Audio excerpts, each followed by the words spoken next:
Whoo boy, welcome in everybody. This may be the most entertaining, fun show that I've done in a long time.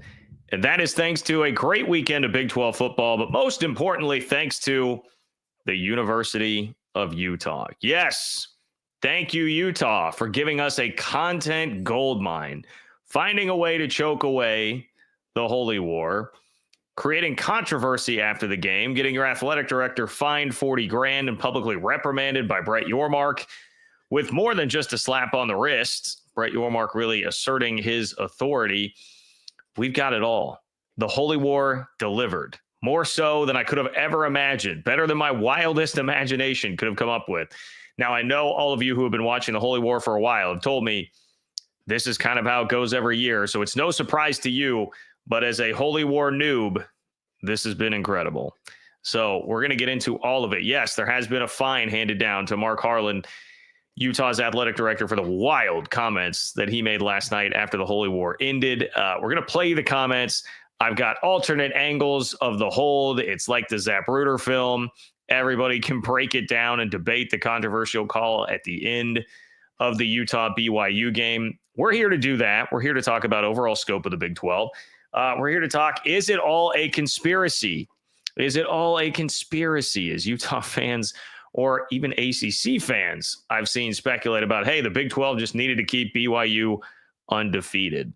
There is so much meat on that bone. But we also had Colorado with an impressive win at Texas Tech. Joey McGuire complaining about officials, which I'm not a fan of how much complaining there was going on about officiating. Not saying that officiating has been good, but I just think it's rarely a good look for anybody that's going to spend a bunch of time complaining about it post-game. Colorado, are they the best team in the Big 12? That is a question that I think is fair to raise at this point after they weathered an early storm in Lubbock, both literally and figuratively. The literal storm of tortillas, the figurative storm of falling behind 13-0, and they still win.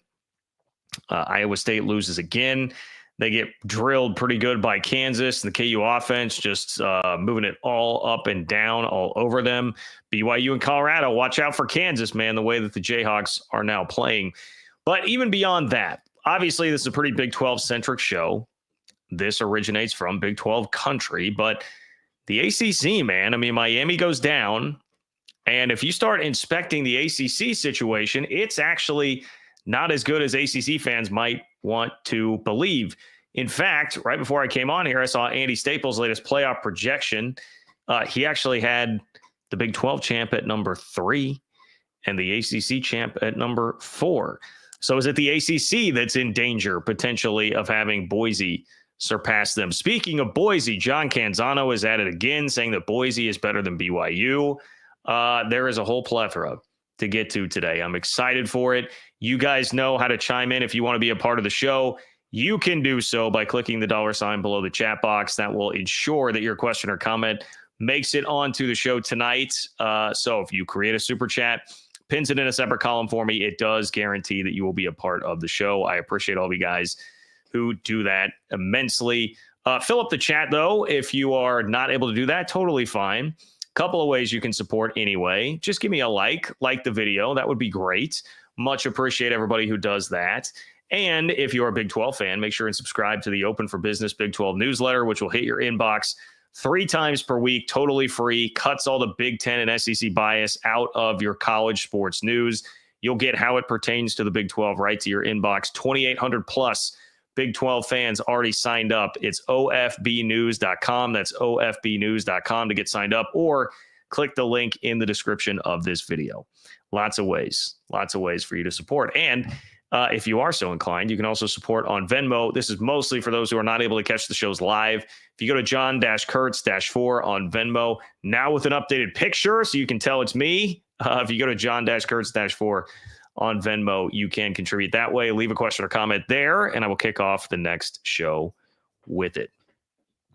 All right, couple of super chats before we just dive headfirst right on into the Holy War.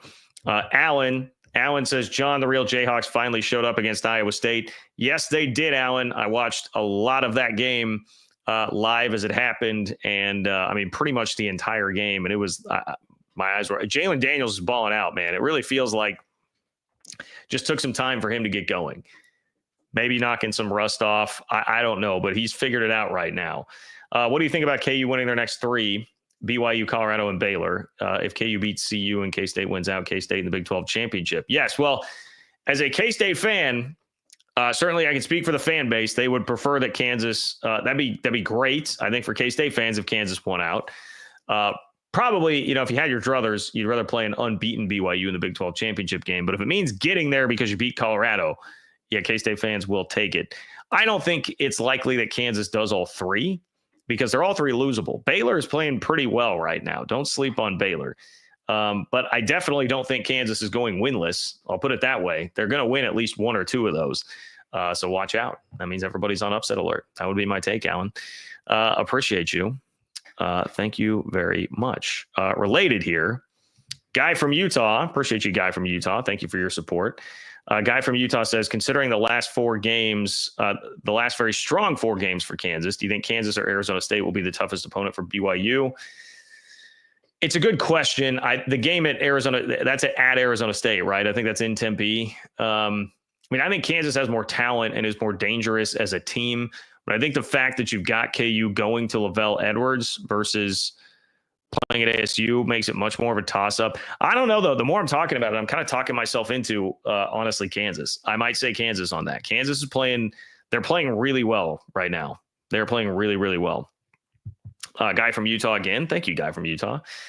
What do you think about the statement Utah's AD made after the BYU game? Well, we're going to get into that full force, Guy from Utah. So I appreciate you bringing it up. I will be there in just one moment. I'm going to get to Andrew's super chat, and then we're hitting it from the top here. I've got a lot to say. The short version of it is that there's not even really a short version of it because so much is there. I think it's so emblematic of how this whole Utah versus the Big 12 whole battle has really started that goes back to a year before Utah was even in the conference. Attitude reflects leadership, man. I feel like the attitude that Mark Harlan displayed there is kind of emblematic of how the entire fan base acts and operates, but also the fact that there's a lot of flux going on with Utah football right now, and nobody there really knows how to act. I think that is another part of it. I think it's definitely a bad move. Like you do that. You have that conversation with Scott Draper, who's the director of football for the Big 12 that was actually there at the game. You have that conversation with him. You have that conversation on the phone with your Mark. You don't do it publicly. It's bad leadership, I would say. Just the harsh reality. Okay, so Andrew says, and I appreciate you, Andrew. Thank you for being here. Andrew says the refs clearly kept Utah from scoring for 3 of 4 quarters. They also forced 2 INTs and scored a special teams. Yeah, exactly.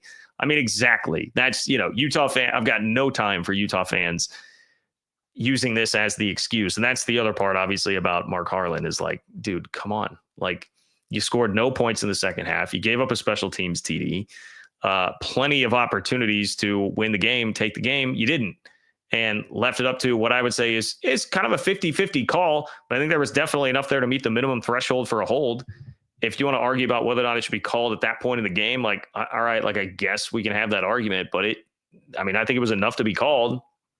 You want to say it's a little soft, fine. But you can't put it in the hands of like, all right, well, here's a 50-50 call. Let's see what happens. Go win the game.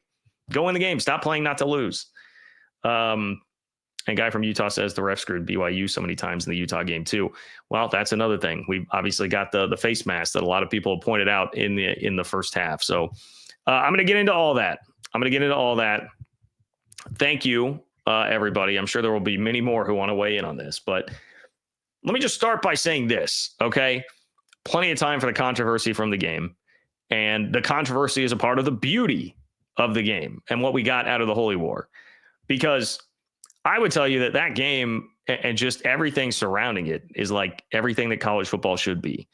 Remember, like, people, I think, always like will be a little quizzical when I use this example, but I've definitely done it before here on the channel. It's been a minute. But when I tell you guys, like, hey, don't, forget about anybody who's only viewing college football through the prism of the playoff and everything else doesn't matter, because that's not what's beautiful about the sport. That's not what's great about the sport. It's the rivalries, the idiosyncrasies, all of that stuff that happens in college football that is what makes it great. And I always use the example of the Egg Bowl. I'm like, dude, there's nothing better than, now they've taken it away from us on Thanksgiving night, But traditionally, there's nothing better than Thanksgiving night going and watching 5-6 Mississippi State and 6-5 Mississippi, 6-5 Ole Miss, with a receiver peeing in the end zone and getting flagged 15 yards, and watching those bitter rivalries go at it where former quarterbacks are like threatening to kill people in the stands. I mean, all the stuff that's happened recently in that rivalry, like that's what's great. Now, this has a different tone and tenor to it, but it's just as bitter. And everything that happened to this, to me, is like everything that's great about college football, man. I mean, the rivalry in and of itself, before we even get to the game, let's talk about like table stakes for the rivalry here. Table stakes, it is about more than just, hey, that's the other team, we don't like those guys. Like, there are clear cultural undertones here between BYU and Utah. That definitely adds to the bitterness. And I'm not even saying that's maybe a great thing, as we become a more divided society, like, borders on, all right, is this going to be a great thing? But it's clearly there for the rivalry, and I do think that enhances it. And now you even have like some new undertones about the conference that both teams are in. Like, Utah clearly resents being in this league. I mean, we just saw how the athletic director acted and what he said about the Big 12. Utah resents being in this league. They don't want to be here. They think they are better than this. They think they are above it, even though they lost 5 straight and they are damn near last place in the conference. They can thank Mike Gundy for keeping them out of the cellar. Meanwhile, BYU is stoked to be here and flourishing. So you've got that as another undertone to this before the game is even kicked off. I learned in all of this rivalry, always a great thing in a rivalry is when you disagree on how many times the game has actually been played. I love that. That is very table stakes for a great rivalry sort of thing. We can't agree on whether it was someone forfeiting games. I know in this case, it's like, if you count the earliest games that's great. That makes the rivalry better. Now let's talk about the setup of this game, right? The setup of the game that we got out of Utah and BYU. One team is trying to ruin another's dream season. Okay, you've got BYU rolling through, in essence, a dream season here, unbeaten. Utah is the team that, maybe not according to Vegas, but a lot of people just looking at records would say they should be a huge underdog, and BYU's got to go play them. You got a chance to ruin your rival season when it's been a bitterly disappointing year for you as a program. That setup is great. And you're doing it at a home environment that, look, Utah fans, here's respect. Rice Eccles, incredible home environment. One of the best in college football, when it's full and it's rocking. And this definitely, say what you will about Utah's season, it turned this game into the Super Bowl of the season. This was the one thing left that Utah could really salvage from this season that would mean anything to the fan base, because clearly they expect so much more than what is actually out there on the table to be accomplished by this team this year. This was it. You can spoil Utah or a BYU season. You spoil the rival season. This was it. So all of that enhances this. And then let's talk about the game itself. The game itself, frankly, probably close to script that what a lot of people would have guesstimated this would wind up being. I think most people thought BYU was going to get a really stiff test from Utah in this game. They did. You get a really close game. You get a last-second finish. If you really wanted the ultimate in like the game, how the actual game flow was, you probably would have wanted just a better played game, a little more exciting game until the end.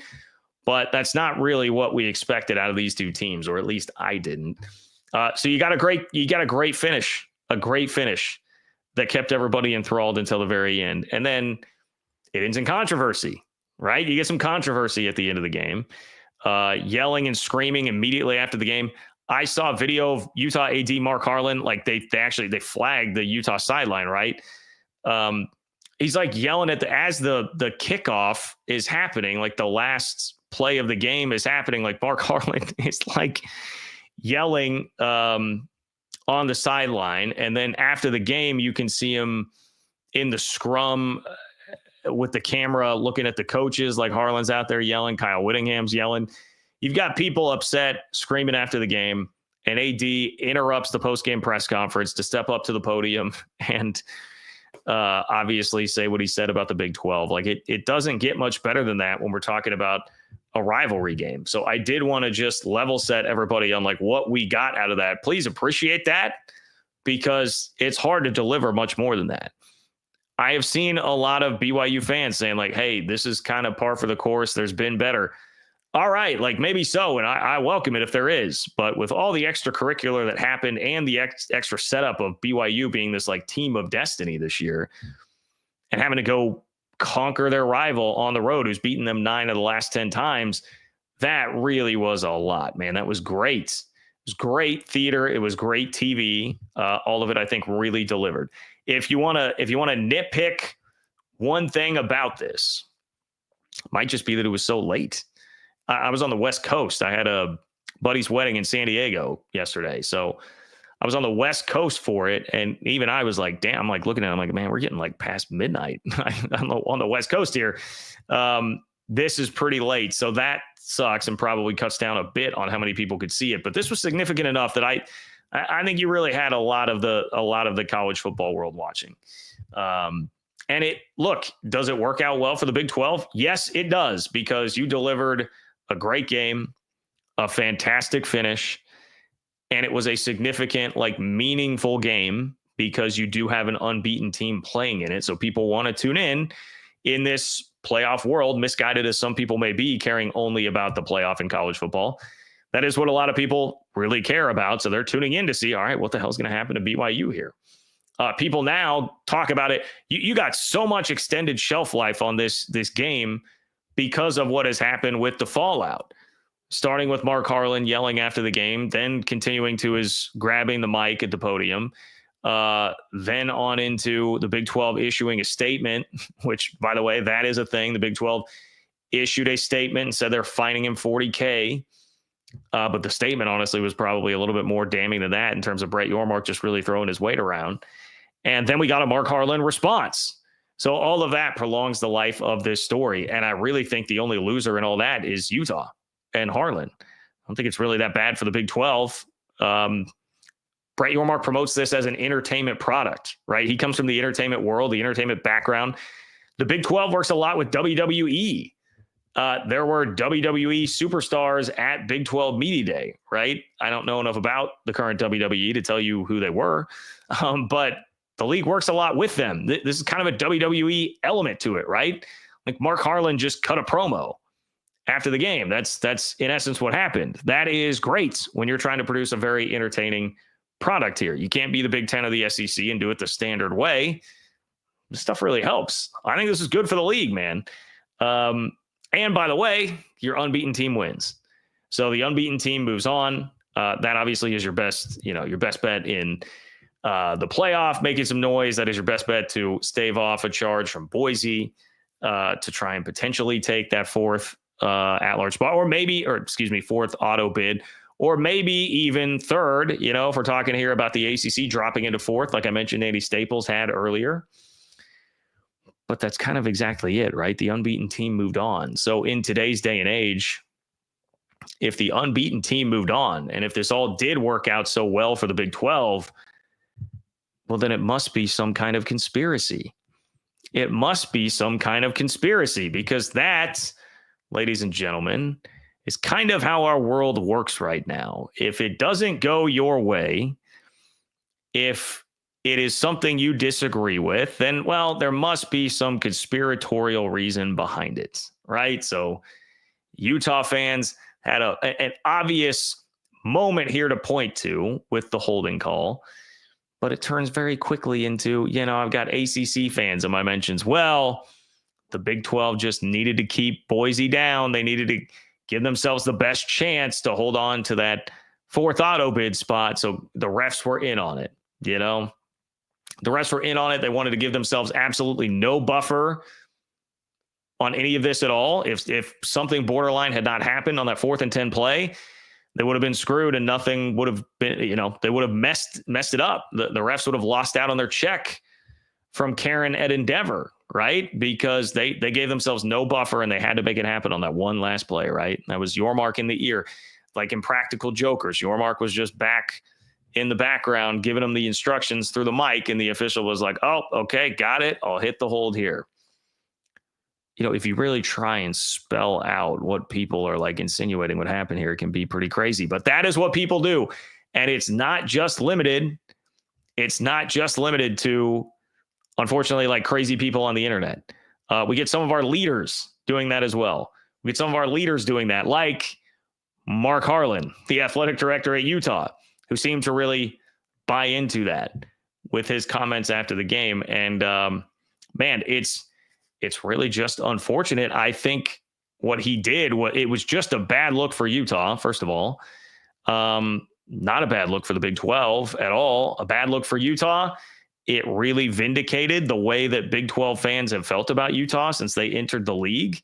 And it gave you a peek behind the curtain where you say, all right, well, that's where all this is coming from. Look, if their leader, the guy that runs the entire athletic department, is going to act like this, of course the fans are going to act like this too.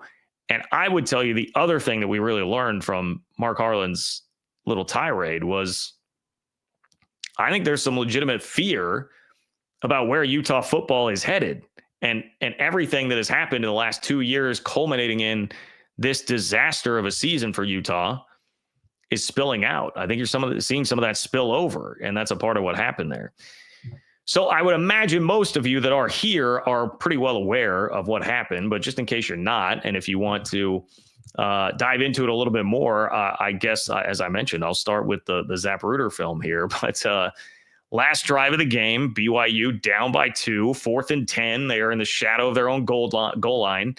And it looks like Utah gets a sack to end the game until a flag comes out for holding. So the holding call, people look at it from the typical angle that you would see, but we also got some other angles here. So if you want to look at it, just for the record, everybody. Oh, wow. Pardon the Sports Center anchor in the background. There's one angle, there's another. You can definitely see some kind of grab in there. The receiver getting yanked down. It drags the shoulder down a bit. So I would tell you, to me, that definitely meets the minimum threshold for holding. I think the alternate angles are very important there in all of this. Mark Harlan did not think so. Kyle Whittingham did not think so. I would guess that most fans in the position of Utah fans in the moment would be very upset about that call. I understand the frustration. It is such a consequential, massive moment in the game that to see that where it's not something completely obvious, especially when you're only looking at the first angle that the broadcast had, I get how you look at that and you are pissed. Understood. It reminds me a lot of the Chiefs-Eagles Super Bowl, right? Where you had that was Juju Smith-Schuster that got held, I believe. Reminds me a lot of that, where you're like, look, it's pretty clear when you start looking at the angles, there is a hold there. It's not the most egregious thing in the world. And so if you are someone that subscribes to the idea of, hey, in that situation with the game on the line, call felonies, not misdemeanors, I think you'd look at that and say that's much more misdemeanor than felony. So if that's how you think and that's how you feel, okay, we can have that discussion. But that is not a call that is so bad and so egregious that it is worth losing your credibility over. And that's what I feel like Mark Harlan and, some of the Utah fan base, but they're fans. That's one thing. I would expect that from the fans. What you don't expect is for an athletic director to come take the mic and drop comments like he did, which we're going to play right now. Again, I would imagine that most of you have already heard this, but let's hear it again. Mark Harlan stepping up there and taking everybody by surprise in the heat of the moment after the game with this. This game was absolutely stolen from us. We were excited about being in the Big 12, but tonight I am not. We won this game. Someone else stole it from us. Very disappointed. I will talk to the commissioner. This was not fair to our team. I'm disgusted by the professionalism of the officiating crew tonight. Thank you. Whew. All right. So the game was stolen from them. Mark Harlan says the game was stolen from them, and he was happy and excited about being the Big 12, but he is not as of last night. That is about as strong as you can get, and not something that I can recall ever seeing from an athletic director. Sometimes you'll see a coach do something like that. Every once in a while, you'll see a coach totally lose it, which again, I feel like is a little bit more understandable because the coach is much more bullets flying, heat of the battle, right there, more heavily invested, and just a little more. Your coach is going to be a little more juiced up, rah-rah kind of guy. The athletic director, you've got to be somebody with poise. You're making big picture strategic decisions about an entire athletic department. You've got to have a little bit more poise than kind of the meathead coach figure here, right? That's why you usually don't see it from an AD like that, but we got it. We got it from Harlan. We even got it a little bit from Kyle Whittingham. I will say, now this apparently was made on like the radio broadcast, so it's a little more of a friendly environment, a little more, if you're going to be strategic about it and do something like this, a better place to do it. But also saw this, Kyle Whittingham on the Utah postgame show said, I wish it would have come down to the play on the field. Now, Doc Holliday nails it. It did. It did. You scored 0 points in the second half, Kyle. You scored 0 points in the second half. Your program has been reduced to way overly reliant on one seventh-year quarterback this year. You got to figure something better than that out, man. So I don't like that comment either, but I am more understanding of it coming from a head coach. The athletic director to come out and as emphatically do what Mark Harlan did, you can't do it. So let's start with all the problems with this. Why I think this is bad. Why I think this shows cracks in the armor in what's going on at Utah, more so than the 5-game losing streak that they're on has shown.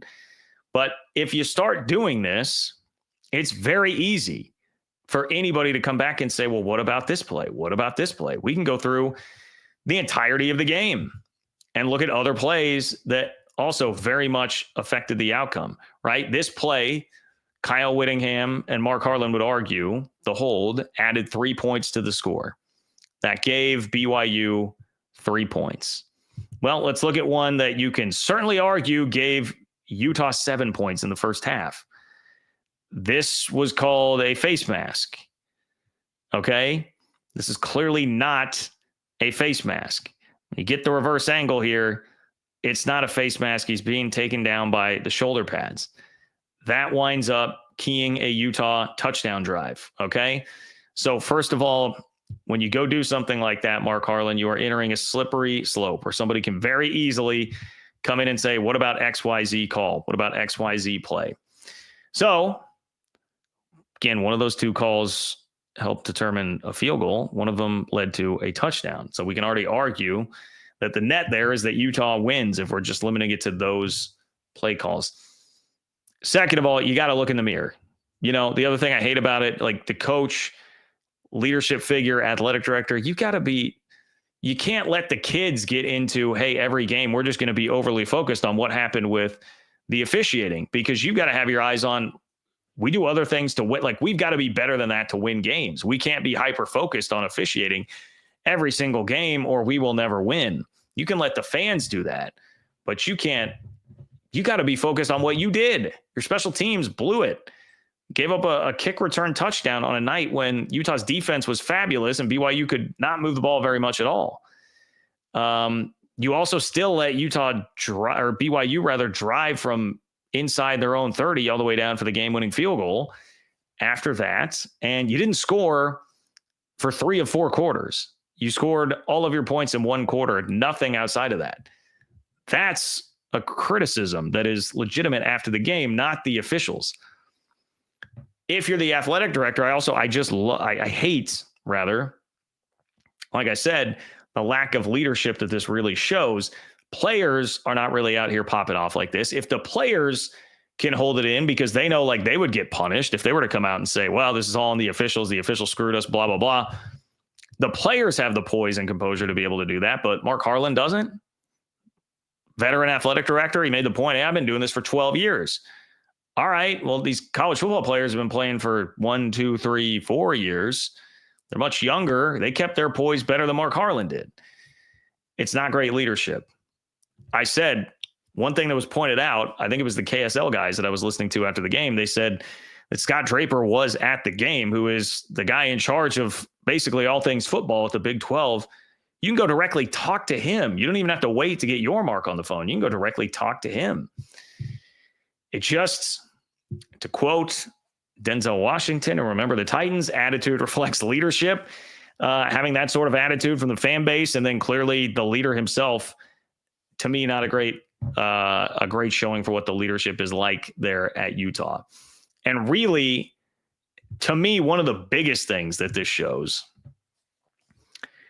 I feel like this tirade and tantrum, more of a tantrum, I would call it, shows that there is a lot of doubt about the future of Utah football that is bubbling up. This has gone from, you think about how stable everybody involved with the Utah football program had to feel like the program was 2 years ago, coming off of the back-to-back Rose Bowl appearances, Pac-12 championships, Cam Rising still returning, Kyle Whittingham just doing it year in and year out, still thinking the Pac-12 was going to survive. The times were good, man. The times were good, and it felt this is where the Big Ten dreaming starts. Like, all right, this is going to be great. As things evolve in college football, we'll be taken care of. We're going to be in the top whatever echelon winds up being. We are fine, baby. Now, 2 years later, you've had 2 years to try and develop a good backup plan at quarterback. It hasn't worked. Haven't been able to figure that out. You had to get rid of the offensive coordinator. You're still at the point where you can't score.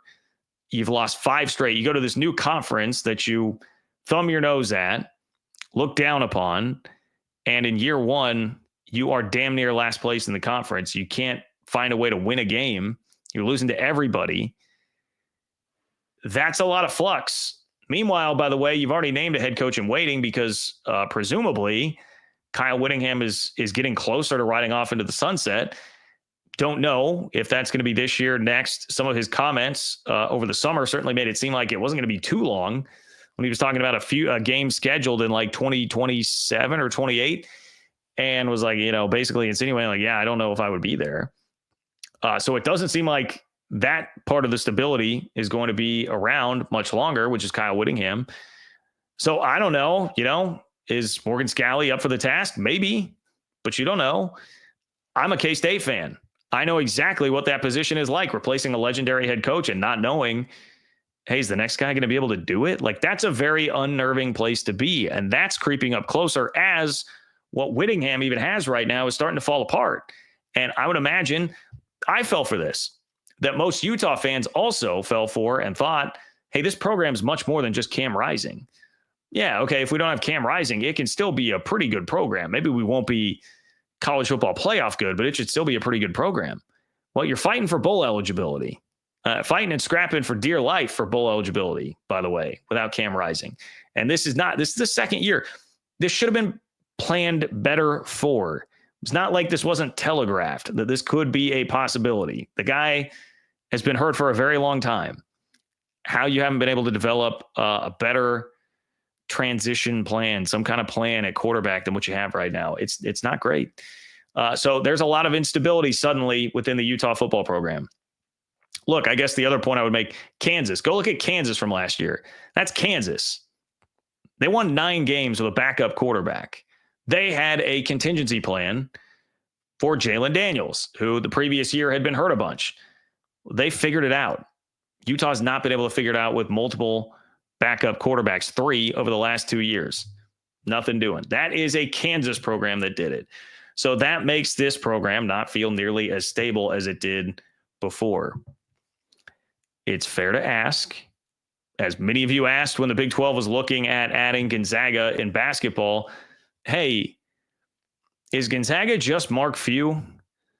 I mean, I know Dan Monson started the thing, but like, is it just Mark Few?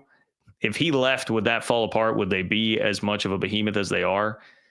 Fair to ask the same question about Utah football. If Kyle Whittingham leaves, is it just about Kyle Whittingham? He's the only guy that can win at this level when you're an established Power 5 program, Power 4 program. We'll see. We'll see. I feel like Mark Harlan bubbling over with that kind of performance at the mic is not just about that single game. This is a stressful time. This has not been the season we thought. We all thought we were better than this league, and we're getting our ass kicked in the Big 12. So, we look down at this league for adding schools like Houston last year, and Houston beat us. So what do we do now? We're losing to the Houstons of the world, and now we have a 50-50 call not go our way, and we lose a home game to our arch rival. I would tell you it says a lot about what is happening behind closed doors with the Utah football program right now. So that is what I think. Now, I guess to tack on to this, if you guys are curious about the consequences here, because I did mention that, I'll show this one to you. The statement that was sent via email from the Big 12. Big 12 announces public reprimand and fine of Utah Athletic Director Mark Harlan. In accordance with the Big 12 conference sportsmanship policies, the conference has issued a public reprimand of University of Utah's Director of Athletics, Mark Harlan, for his actions at the conclusion of the game against BYU and his comments following the game. Additionally, he will be issued a $40,000 fine. Harlan has been informed that a repeat of such behavior will result in a more serious penalty. Quote, Mark's comments irresponsibly challenge the professionalism of our officials and the integrity of the Big 12 conference, said Commissioner Brett Yormark. There is a right way and a wrong way to voice concerns. Unfortunately, Mark chose the wrong way. Accordingly, this violation warrants a public reprimand and financial penalty. The Big 12 prioritizes professionalism, integrity, and fairness and will continue to do so. The Big 12 conference will have no further comment on this issue. Well, look, I like a swift, stern, strong response from Brett Yormark. I imagined that was coming. Brett Yormark does not seem to me to be a guy that's going to take a lot of crap from anybody. And he also, being a businessman, look how deeply indebted is gambling into sports right now. It is pretty deep. That is definitely an avenue that a lot of leagues can go to try and find some extra money. And you don't want anybody to be questioning the integrity of your game, have any questions about like any of this rigged, refs in on the take. You can't have anybody in your league publicly questioning that. You got to squash that hard and fast. And Brett Yormark did. So good for him on that. Kudos to him for that. We got a response. Let's find our response here from Mark Harlan. He, to his credit, at least came back around, walked it back a little bit after all that. He says, last night following our game against BYU, I made clear my feelings related to the game officiating. However, I recognize there are more appropriate times and avenues to express those concerns, and I accept the consequences of my decision. My comments came after having just left our team locker room, where our student athletes were hurting and upset. The University of Utah is proud to be a member of the Big 12 Conference. You hear that, guys? University of Utah is proud to be a member of the Big 12 Conference. And we look forward to working with our peers to continue to enhance the league. BYU, Coach Sataki, and their coaches and student athletes are having a terrific season, and we wish them the very best. Well, thank you, Mark. Very kind of you.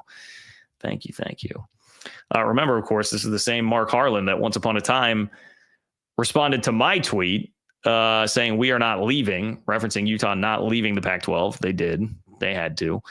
And also was questioning me calling USC basically like the flagship program of the Pac-12. So Mark Harlan's not a guy that's been afraid to mix it up on Twitter a little bit before. He's let those Twitter fingers get the better of him, showing that he is just one of us. But the problem, Mark, is when you're an athletic director and you get that paycheck to run an entire athletic department, you gotta be a little bit better at reining in those emotions than the rest of us, than just your average fans.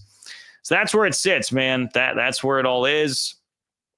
I am curious to see what the reaction from all you guys has been, because I see all the super chats that are in there. So let's get to it, man. Let's get to it. All right, Eddie. Hey, buddy, watching or waiting on my Marine buddies. What's up, Eddie, by the way? I'm disappointed with Utah. I think Washington State would love to trade places. Happy birthday, Marines. Love the Big 12. Good games all around. Yes, happy Veterans Day to everybody. Thank you to you, Eddie, all your buddies for your service and your sacrifice. Let's see. So, yeah, the Wazoo. I've seen some of that from people like, hey, the Wazoo swap here. I don't know. I saw Utah fans proclaiming they have options here. Okay, knock yourself out. Have fun in the Mountain West or the Pac-12. I'm sure they would probably say, hey, well, the ACC, there is a Cal fan who comes around anytime something comes up with Utah and says, well, Utah's going to wind up in the ACC. You signed the grant of rights, right? That was a whole news cycle at one point over the summer. You signed the grant of rights. I mean, have fun with that. Have fun with whatever the price tag would be trying to get out for a lateral move to the ACC. I guess if Utah really thinks that they've got that and that is worth their time, no, fine. We'll see. We'll see.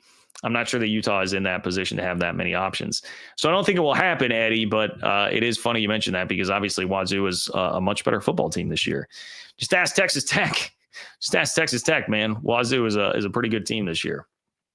Guy from Utah. Appreciate you, Guy from Utah. Says, in the end, I don't think the refs were trying to influence the game. I mean, they weren't. They're doing their job. There was, who I just found this on Twitter right before I came on, longtime veteran NFL official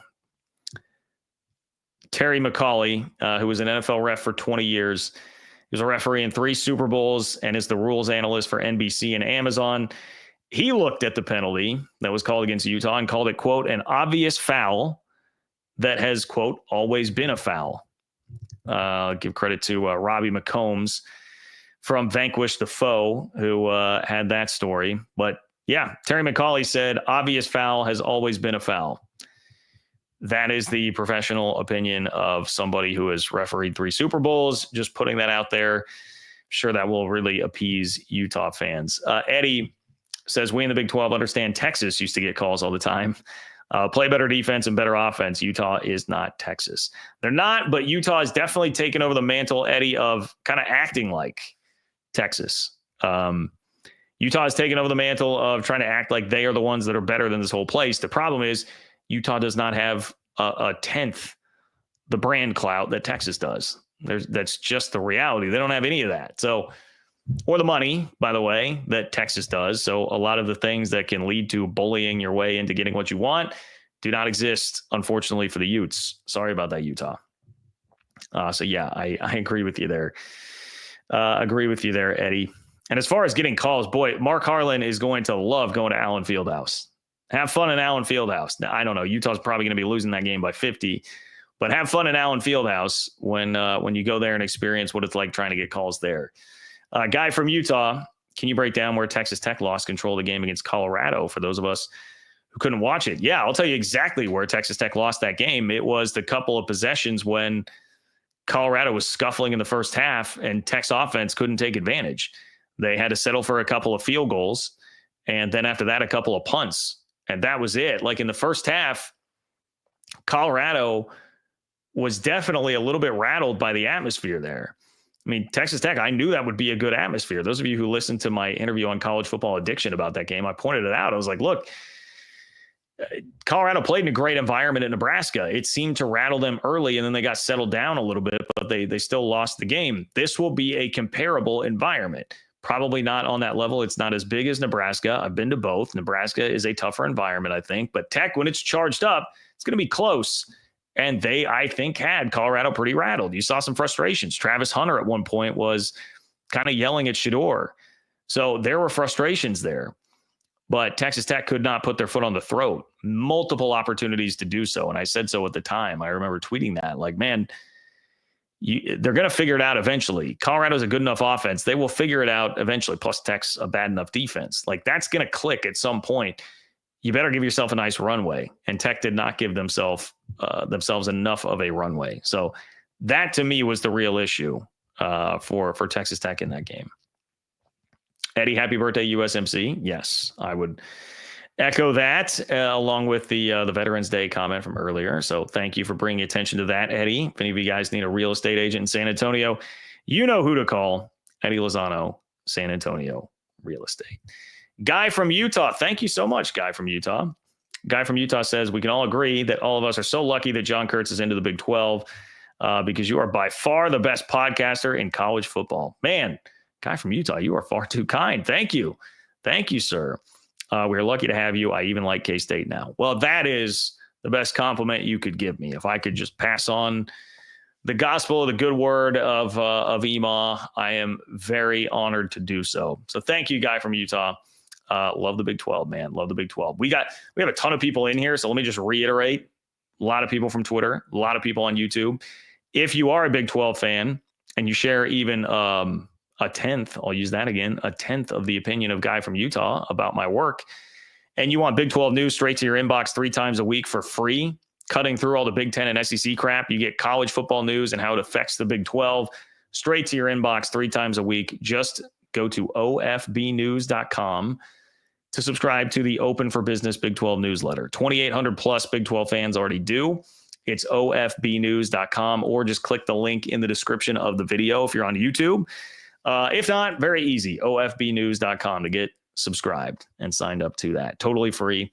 Great way to support the channel and great way to stay up to date on all things Big 12 and college football. So thank you, guy from Utah. I appreciate you.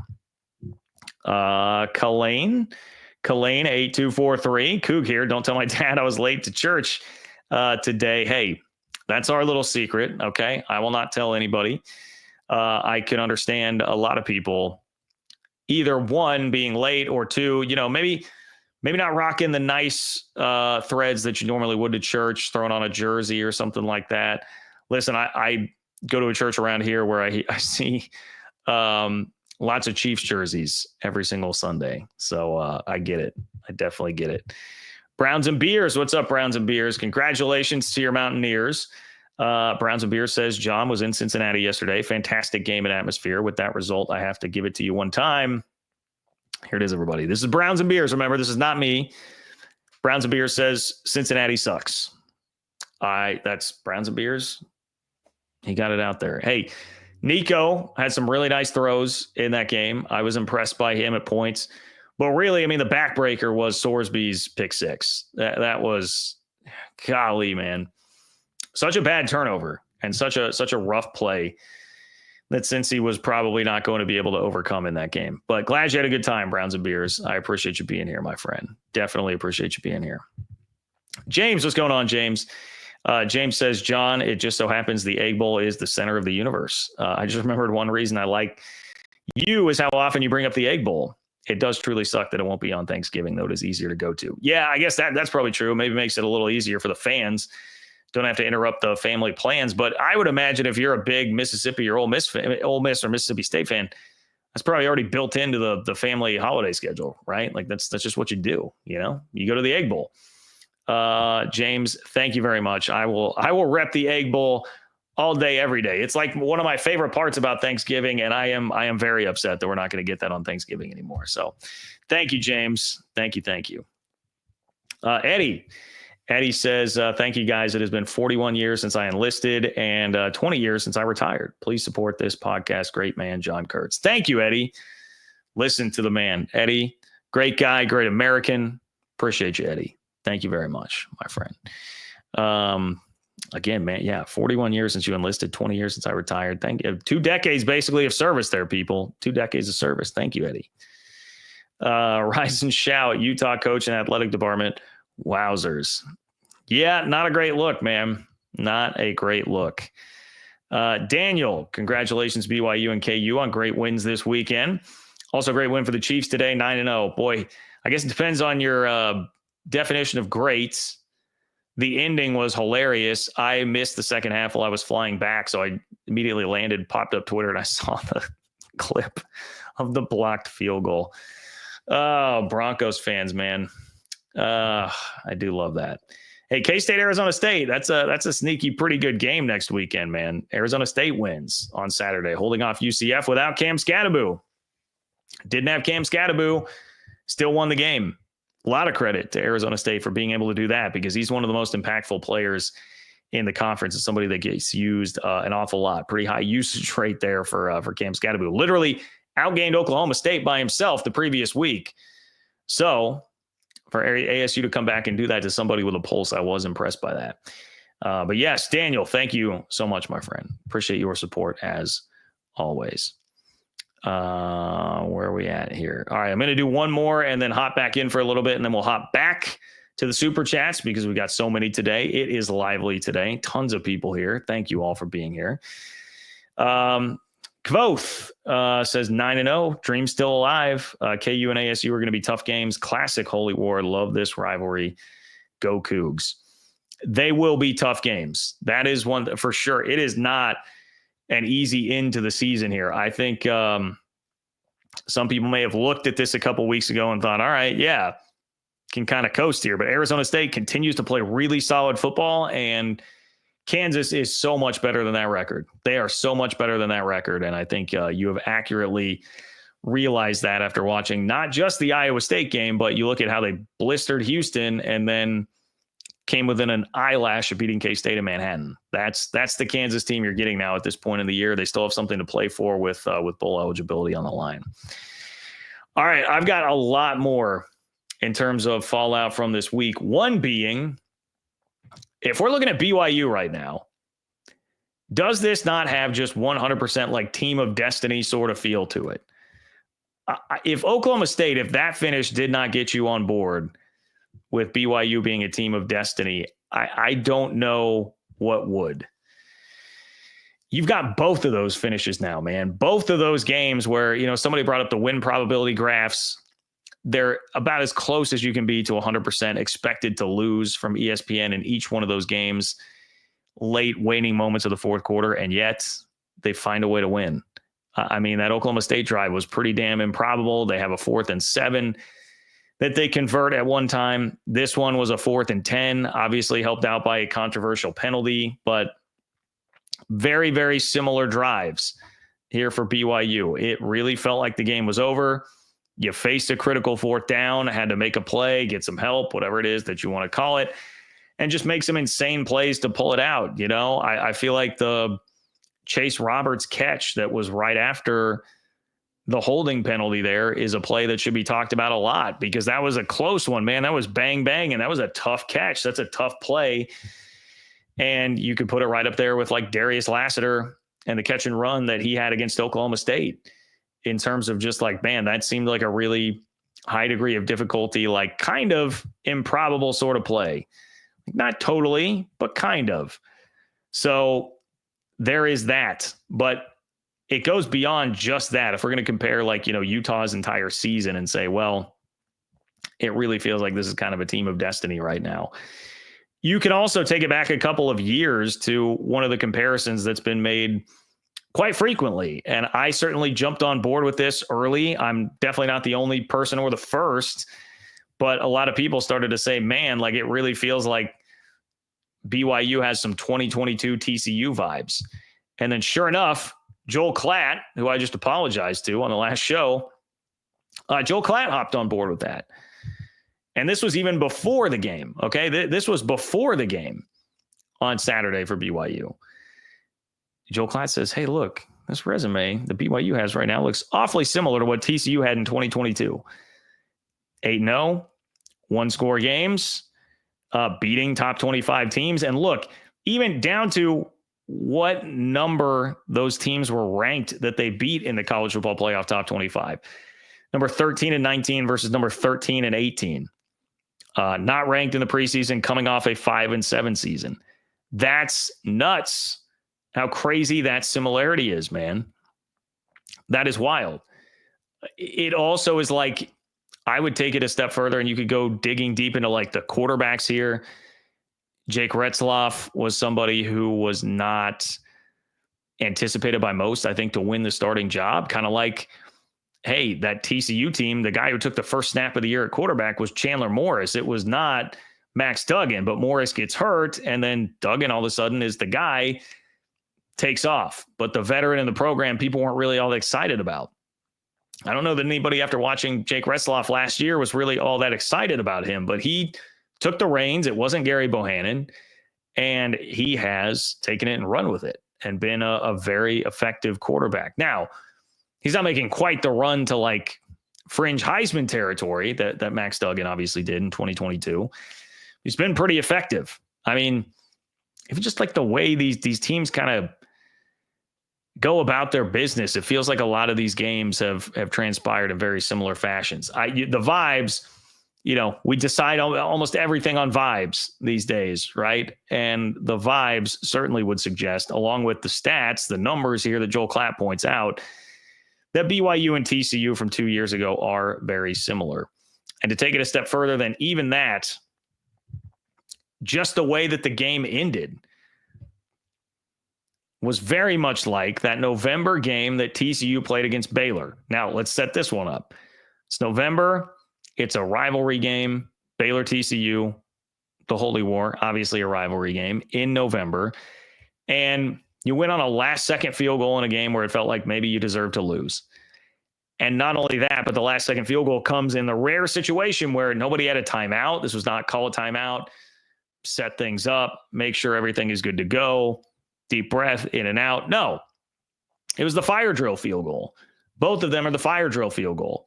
A little more tense in the TCU example from 2 years ago, but that, of course, was the great call that I reference a lot and I really like.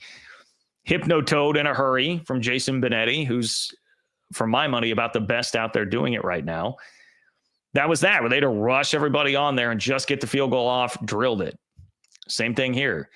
Now, it may have been more rushed if, speaking of things, Utah should be complaining about, if Kyle Whittingham would not have taken a timeout to save 10 seconds. Didn't love that strategy necessarily from Kyle Whittingham. And it gave BYU a little bit more flexibility to run the kickoff team out there. But there wasn't much margin for error, you had to get out there, get lined up, and go. And the field goal, obviously, it was no problem. So, man, I don't know. It really is hard to watch this BYU team and not think, dude, this team is destined to finish the regular season unbeaten. I'm not saying team of destiny, like unbeaten national championship. Okay. I don't think that we're getting to that territory here. It's just the reality of college football these days. Even if there's not really a dominant team in the sport this year, I'm not predicting that. So don't take this too far.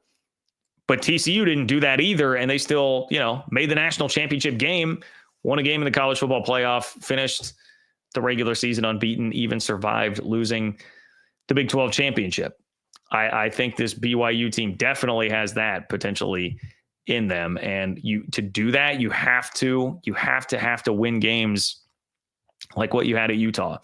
You have to win games like what you had against Oklahoma State. They're going to be a couple of those games where you just really got to gut it out. You just got to find a way. They're really good at finding a way. Now, as I mentioned, rest of the schedule is tricky. So I say, hey, team of destiny. They very well could lose to Kansas next week, and you come back and say, well, John, all that seems pretty hokey now that you were pushing team of destiny. That's fair, and that is true, and it's definitely a losable game. I saw one of the lines open up in that game like BYU -2.5. Now, I also saw Circa, I think, had it at -5. But that tells you like what Vegas thinks about Kansas and how Kansas is playing, and if there's not that wide of a gap between the two teams. Arizona State, obviously, really healthy team. When Scadaboo is healthy, Arizona State's a really solid team. When Scadaboo is healthy, like they can be very good, very effective. And even Houston, I know BYU fans, whoever it was earlier that mentioned the remaining schedule, didn't list Houston there. Don't sleep on Houston. Now, yes, I'm a K-State fan saying that, but since they switched quarterbacks to Zion Chris being the guy primarily, they have won all 3 games that he's been fully healthy for. And they've won 3 of 4 overall. The Kansas game he gets dinged up in. So Houston is, I think, also a different and better team. You got to think about them in the same kind of way that you think about Kansas. I don't think they're as good as Kansas, even the new version of them. But they are at least a team that is a much different version of themselves than what you think of and probably formulated your opinion on earlier in the season about them. So BYU keeps playing with fire here and playing these close games against teams that on paper they probably should not be playing close games with. They can definitely get burned. The schedule is there. That's a hot stove. If they keep doing that, they can absolutely get burned. I'm not trying to suggest otherwise. But damn, if there's not some real like Disney kind of magic going on with what BYU has going right now. And the holding call it what you will. It was somewhat fortunate, that it gets called for BYU in that situation. It was somewhat fortunate because I do think a lot of crews would have let that go, even if it was the right call ultimately. So anyway, take a break here real quick. All right. Let's get back to some super chats here. Curb Stomp. What a great name. Curb Stomp says Arizona State edges K-State in Manhattan and sets up for huge games in Tempe for BYU. I assume that's Arizona, right? So that'd be college game day forks up. Well, I assume you're not going to get game day for Arizona, but maybe for BYU, I suppose, if you do beat K-State and if BYU wins. I hadn't thought about that. That could be. It always depends on the rest of the schedule and what SEC or Big Ten game is going on. I think, is that next week? If it's next week, then there's a massive one. What is the game next week? Ohio State, Indiana. is next week. So if it is next week, then that would be some tough competition. But hey, take nothing away from Arizona State. They've been great. And if K-State comes out and plays the way that they did against Houston, that's very much a team that could lose. We'll see about Scadaboo. I thought I saw one of the ways it was framed, talking about his injury status, that there was a little bit of a question as to whether or not he would be back this week. That obviously would be, I think, pretty necessary. K-State's been a lot better at home.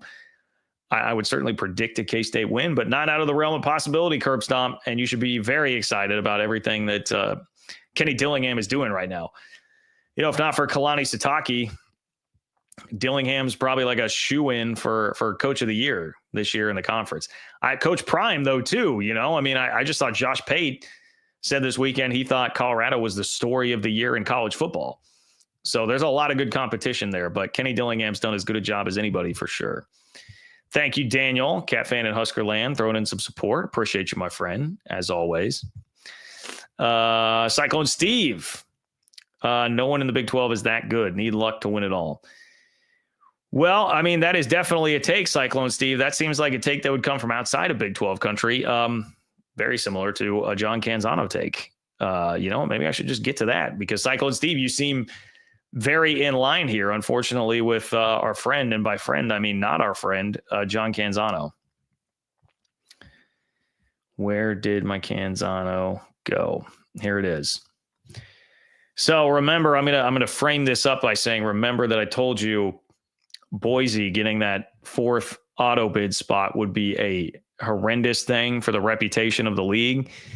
That would not be a good thing at all for the Big 12. It's because you get a lot more takes like what I'm about to read you from John Canzano. It would really empower the rest of the college football world to think like this, and it would embolden people like Canzano who are already inclined to think like this to go even deeper with it.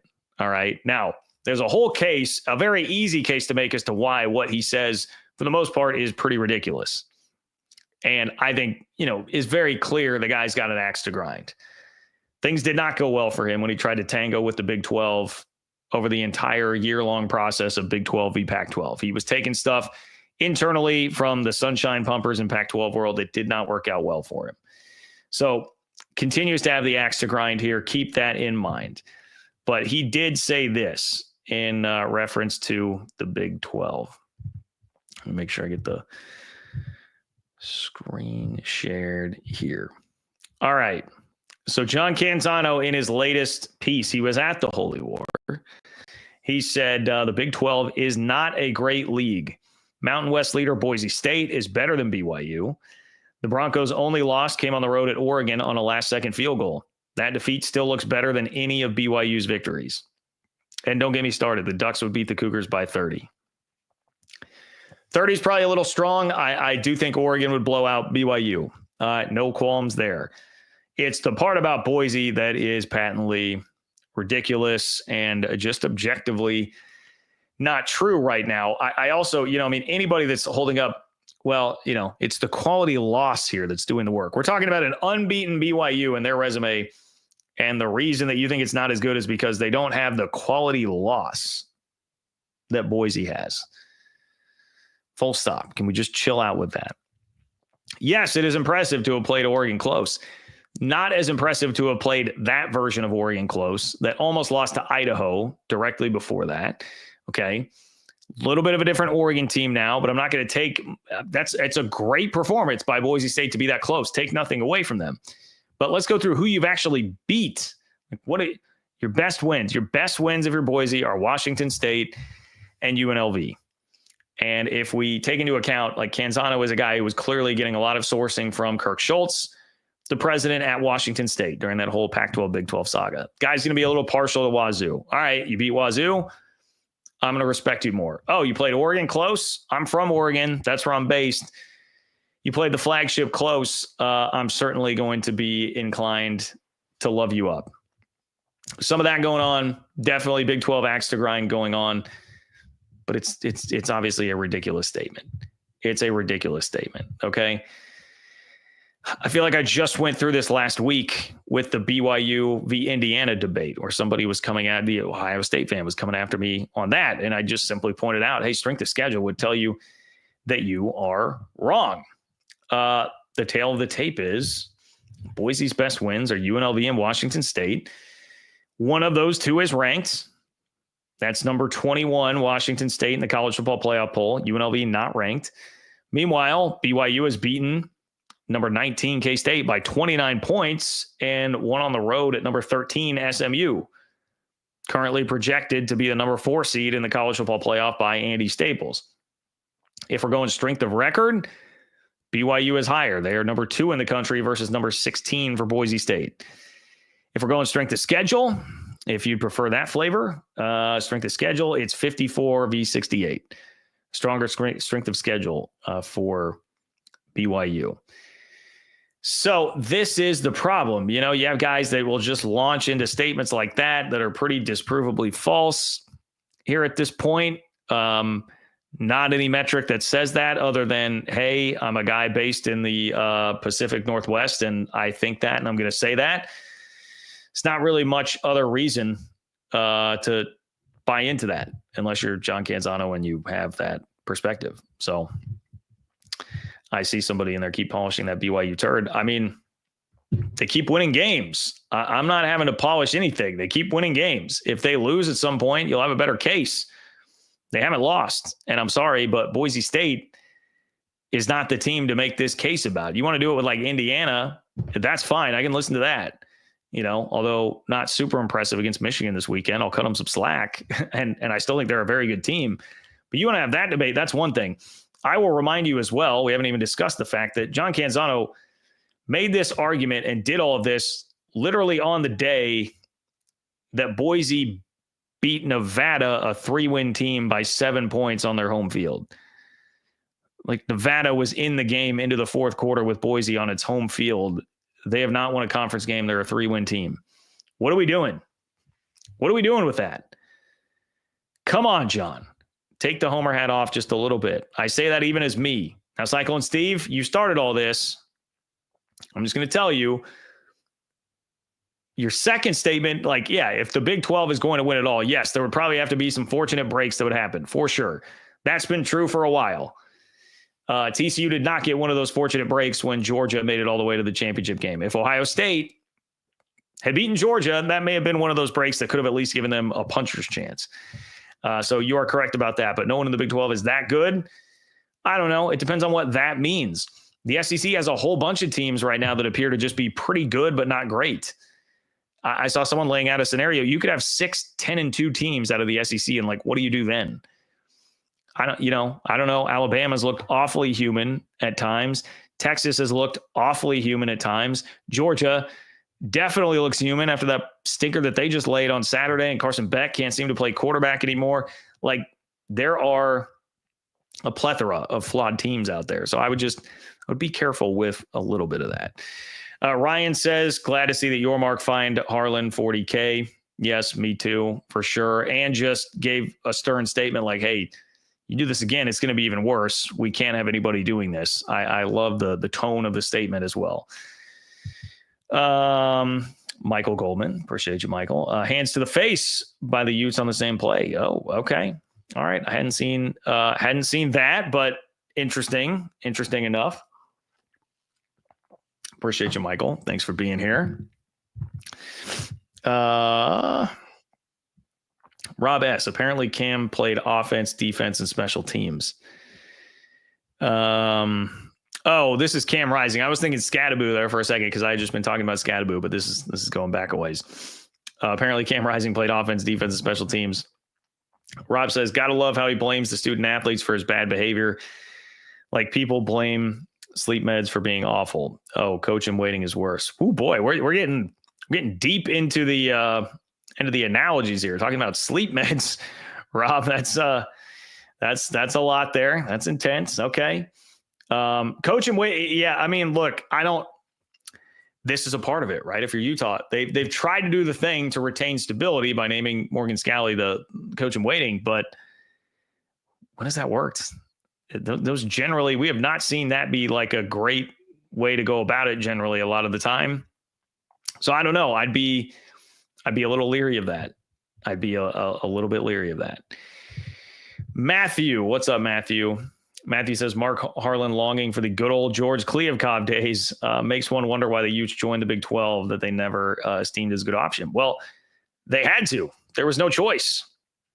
That was really it, Matthew. Like that is a part of this whole attitude that I think is just so obvious that is there. Like they didn't want to join.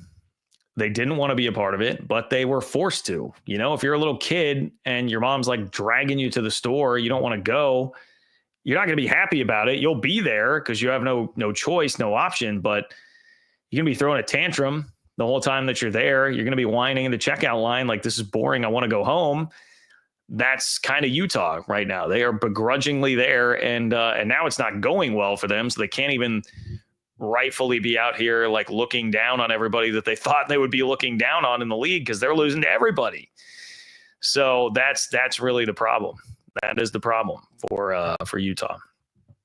Jake, thank you for being here, Jake. I appreciate your support. Jake says, I've attended the Holy War since 1998. Great year, best year in college football history, in my opinion. The game was typical. I'm a BYU grad. My wife is a Ute grad. All right, house divided. I like that. This game divides families, neighborhoods, and the state. The game is always heated, but I'm so sick of the Utes' arrogance. Pretty good summation there, Jake. I appreciate it. And yeah, you are far from the only one. You're far from the only one. There was a Utah fan that was I responded to right before coming on here that was asking Tim Fitzgerald, another guy that you should go support here on YouTube, Go Power Cat Crew.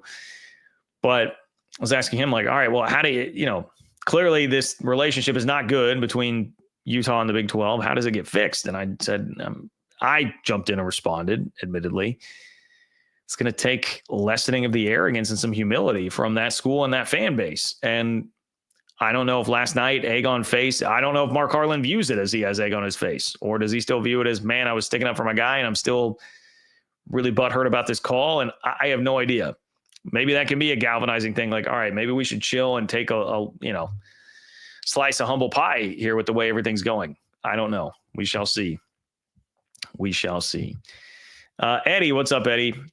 Eddie says all the games have been sold out. The games have been competitive, I'm guessing. Competitive.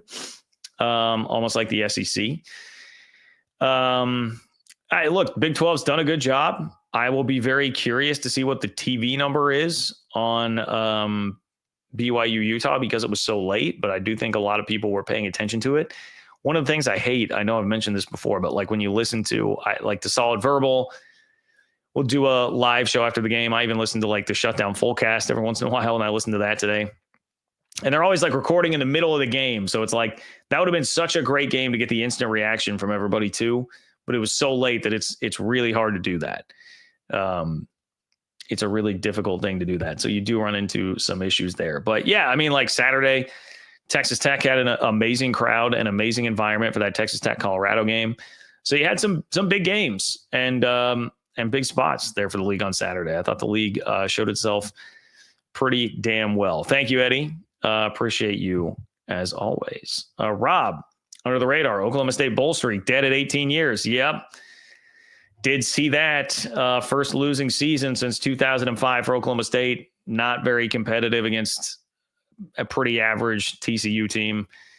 I don't know. I don't know what's going on in Stillwater. It feels like something's brewing this offseason, right? Like major changes, whether that's going to be Gundy or not, something has to change. It can't be that bad. It's like, it's to a much lesser extent, but like a mini version of Florida State. Oklahoma State is kind of the Big 12's Florida State this year. Had big expectations this year after a great season last year and, typically fancy themselves a winner, rightfully so. And it's just been so bad that you can't even really believe how bad it's been this year for them. Ryan, what's up, Ryan? Vampire Coug strike again. They sure do. They sure do. Our web says, give me a break. Sign Mark Harlan. Check DM. All right. Let's go check those DMs. What do you got, our web? All right. So this is somebody saying one lingering thought I've been mulling over from Mark Harlan's impromptu outburst last night was the lead referee, Kevin Marr, was a longtime Pac-12 ref that joined the Big 12 this year, just like the Utes. It's likely the other officials working with him are Pac-12 officials too, as those crews tend to stick together. It wasn't a Big 12 crew that stole the game from Utah. My point is that Pac-12 refs are still a thing. I mean, that is funny.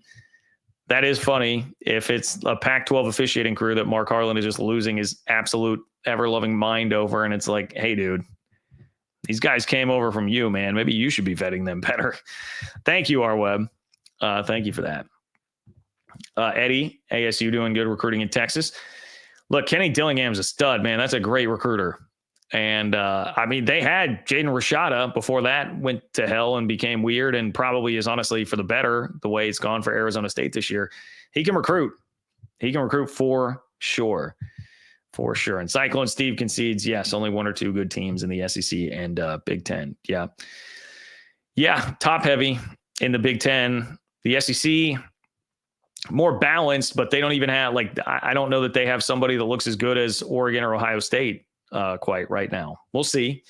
That's why we're going to have a playoff to figure all of that out. All right, I've got a lot more to get to here. You know, let's talk ACC for a moment, okay? Because the playoff is going to be one this year that should be pretty wild and definitely seems very wide open, and all the ingredients are there for the ACC or Big 12 getting a second team in, because there are so few dominant teams, and like the SEC and Big Ten have kind of beat up on each other. You would think the opportunity would be there this year, but it may not be for either. I have mentioned multiple times now that Andy Staples was one who didn't predict multiple teams for the Big 12 or ACC. It was just a one-bid league for each, according to his latest projection here. Really, a lot of how this is breaking down would seem to suggest that the ACC might be in just the same spot that K-State, or that rather the Big 12 is in. Miami lost. Okay, that's a part of this. Brent Key, shout out to him and Georgia Tech. That has been a really feisty program. Seems like it's on the rise. I guess I say that in part because they beat Florida State to begin the year in Ireland, but like, what does that really mean at this point? Not very much, but they are clearly getting much better and just ran it right down the throat of Miami on Saturday to offset what was still a really good game from Cam Ward, like Heisman-worthy sort of game for the most part with 300-plus yards passing. But man, if Miami had lost one of those other games to Cal or Virginia Tech, I know they were also down double digits at Duke, but they came back in plenty of time and really smacked them around. If Miami had taken a loss, where would the ACC be right now? If you had Clemson with 2 losses, one of those being a blowout loss to Louisville, one of the Miami losses would have been to Cal or Virginia Tech. Neither one of those looking particularly impressive right now.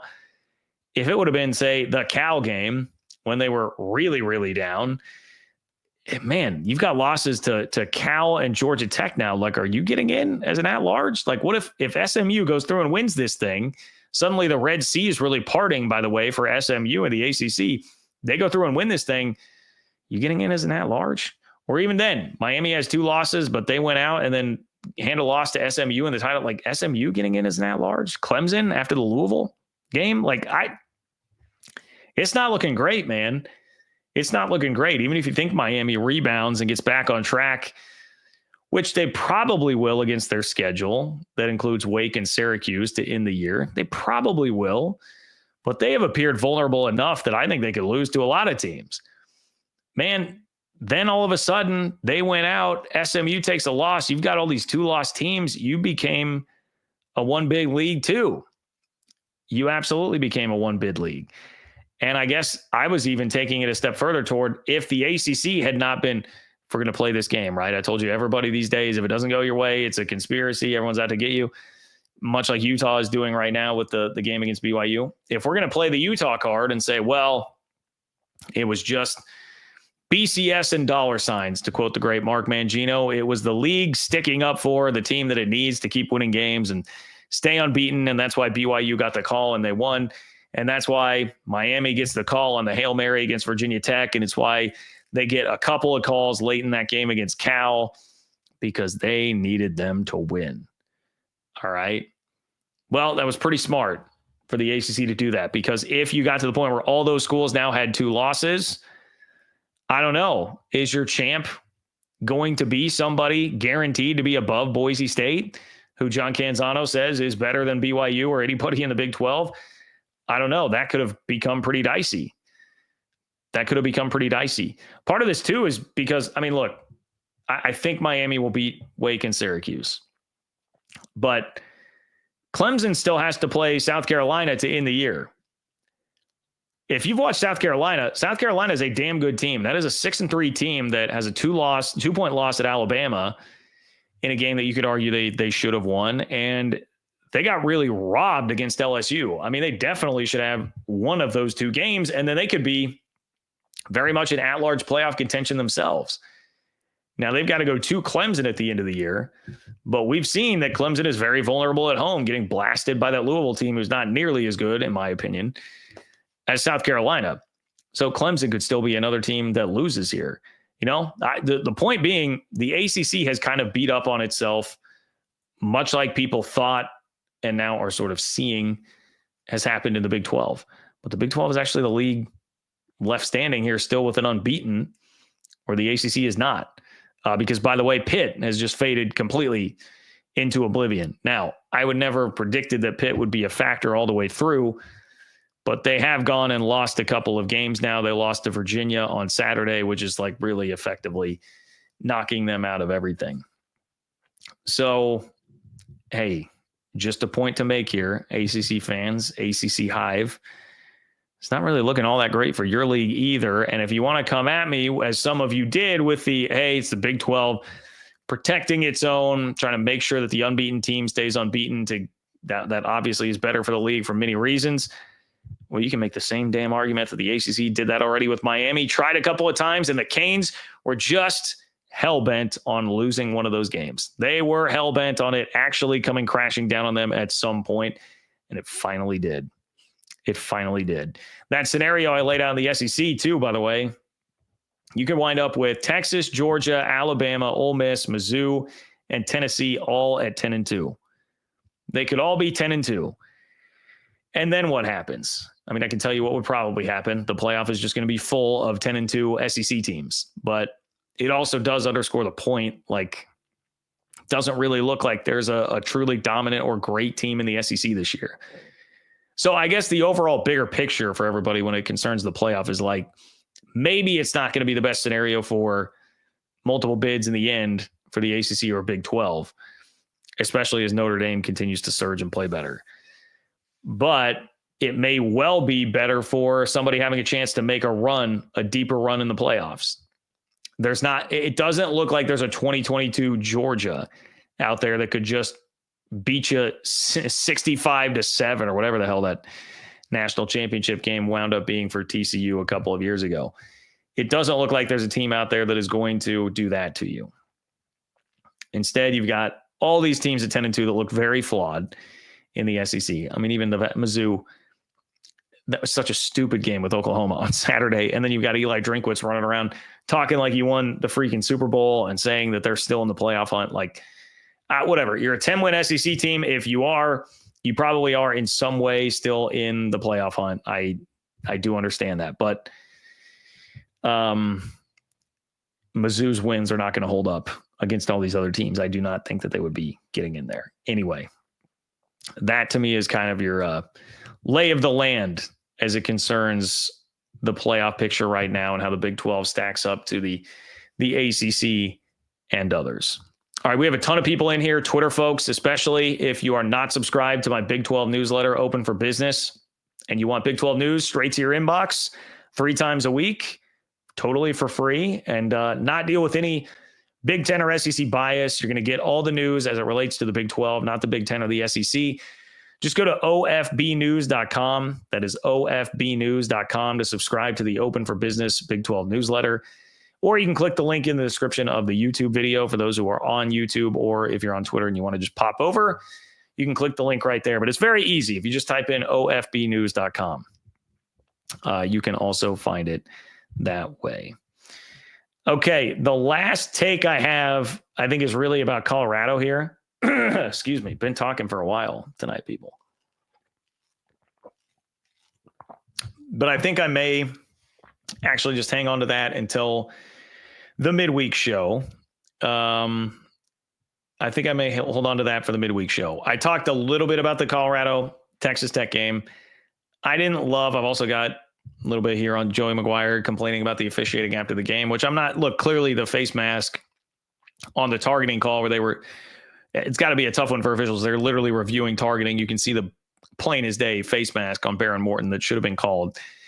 That wasn't. And Joey McGuire says there are 4 other examples in the game of that. I don't know. I just, with Joey McGuire, I'm kind of like, dude, just win games consistently.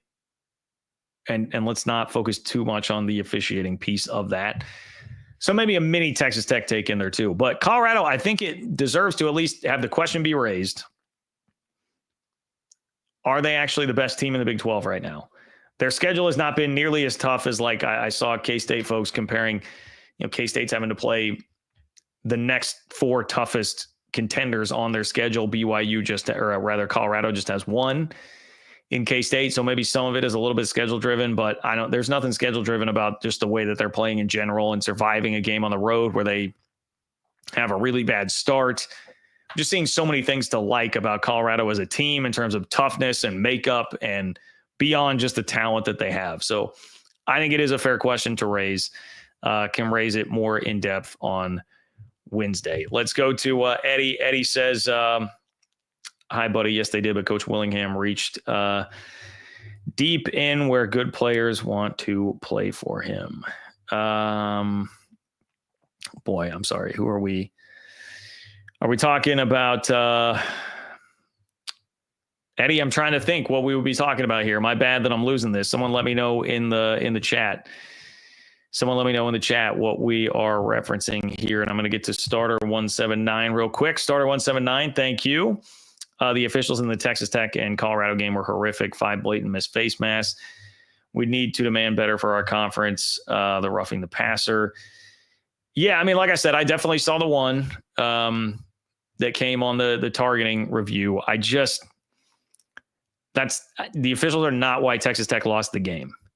That is really my, if we're going to do the same thing to Utah, we definitely have to do it to Texas Tech. I mean, Utah came a lot closer to winning the game than Texas Tech did. Like don't let Colorado goal line stand you late in the game. Take more advantage of your early opportunities when Colorado is scuffling. These are all things that Texas Tech could have done to win the game, and they did not. And if we want to take it, extrapolate it out through the whole season and like, why is Texas Tech not going to be in Arlington ultimately? It's, hey, don't give up 59 at home to Baylor. Some of this, I guess I'm basically just unloading the entire clip on the Joey McGuire tank here, but 2 of the last 3 weeks for Texas Tech have been spent lamenting helmet communications and, hey, we're worried about somebody stealing our helmet communications. And then here, we've got 5 calls and the officials and blah, blah, blah. In fairness, I only saw the one clip from Joey McGuire's press conference. I should say that. So I don't know how much of the focus that was of the entire press conference. And maybe he moved right away from it and was like, hey, we've got a ton of blame to take. I'm sure there was probably some element of that. But I don't like when you've lost 2 of the last 3 and you left both of those games on tirades about helmet communications and officiating. You just need to win games. Like Colorado is a perfect example, I think, kind of to hold up in light of this. Colorado is here in year 2 of the Coach Prime era with a new coach who really likes Joey, and I love the friendship between Prime and Joey. But Deion's done this faster and better. He's done this faster and better while being mocked the whole way. I would bet that there were a lot of Texas Tech fans, probably the same ones that were calling Colorado communists for this made-up story about T-shirts that was also happening. There were probably a lot of Tech fans that would have scoffed at Coach Prime. Well, he's put together a quicker and faster and better rebuild so far than Joey has in terms of the results. And they're not really making excuses, I mean, I don't hear a whole lot of that out of Coach Prime. Maybe a little overly sensitive with a reporter earlier this year, but for the most part, they just go about their business, take a lot of crap from everybody, and go out there and win. And that is my point on Texas Tech. I would just want to see a little bit more of that than the complaining after every single loss about something going wrong. Like, you had them at home, you had them down 13-0. You got to go win that game. And I think Texas Tech did not lose because of officiating. I know Starter 179 is going to say Tech was on 4th and 1 and Brooks got his face mask ripped sideways. Okay, well, I'll have to look. Okay, fair enough. I'll have to go look at that clip. I don't remember it from seeing the game live when it was happening, but I was watching multiple games at once and trying to get ready for a wedding on Saturday as that game was winding down. So fair enough. I maybe wasn't watching closely enough to see that, but there were that whole sequence. There were 7 plays within the 20-yard line, right? And Tech doesn't score. I'm just not going to pin the game entirely on the officials. Like, I don't know. Starter 179, I like you. I respect you. I definitely appreciate your support of the channel. I like Tech fans. I respect Tech fans. I just feel like we get a lot of this every single year. It's the offseason hype gets built up, and I get told that I'm a hater because I'm not including Tech in the echelon of contenders. And then we go through and losses start to happen, and it's a lot of excuse making and things like this. And you haven't won 9 games since 2009. I just, at some point, just go do it. Let's not do all the excuse making here. Just go do it. I'm just not a real fan of that. And that is why I always say I'm just in, you gotta do it to me one time. Texas Tech, do it to me one time. And then maybe I'll start believing. Now, Tech could still, what is Tech's schedule left this year? Let's go look at that. Because this could still be a 9-win season. Okay, I guess it would take this. So it's 6-4 now. That's right. So it would take a bowl game, but Oklahoma State and West Virginia, I mean, they should, quite frankly, win both of those games and be 8-4 and could have a 9-win season with the bowl game. So, hey, go make that happen. That'll be a nice step in the right direction this year. I'm not saying there aren't positive signs, but I am saying that Colorado passed you with a faster rebuild that was probably being mocked by a lot of Tech fans along the way as it happened. And they just went into your building and beat you with a juiced up, jacked up crowd. So just go win games. Just go win games.